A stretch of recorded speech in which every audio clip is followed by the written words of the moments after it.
আসসালামু আলাইকুম রহমতুল্লাহ। আশা করি আপনারা সবাই ভালো আছেন।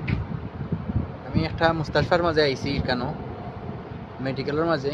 মেডিকেলটা খুব সুন্দর আর এটার সাইটেও এয়ারপোর্টও দরকার। দুবাইয়ের যে আন্তর্জাতিক ফ্লাইট যেটা আরব আমিরাতর ওটা যার এবারে ইন্টারন্যাশনাল ফ্লাইট যেটা বড় প্লেন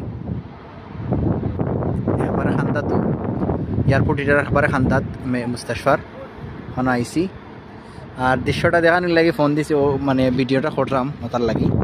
খুব সুন্দর এখানের মাঝে ওকা কৃত্রিম মানে সুন্দর পদ্ধতির মাঝে আন্দোলুস হসপিটাল এটার মাঝে তারা মানে ঠান্ডার তাকার লাগি বিল্ডিং তো ওকা গাছ লাগাইছে কত সুন্দর করিয়া। একটা গাছ আছে এই সৌদির মাঝে প্রসিদ্ধ গাছ, এটারে আমি আর কি শয়তানার লত এটারে। এটা মানে ধরিল কোনো পানি ছাড়া কিচ্ছু ছাড়াও এটা বাঁচি যায়। পানি টানি কিচ্ছু দেওয়ার লাগে না, একদিন পানি নিলে দেখবা সারা বছর পানি না দিলেও চলবে, এগু জিততে থাকে, এগু মরে উঠে না গাছ। এটা ওটা লাগাইল তারা বেশিরভাগ সময় ওটা লাগায়। ও দোকা যে গাছটা যারা লতল্লা খান এটা সে গাছ ওটা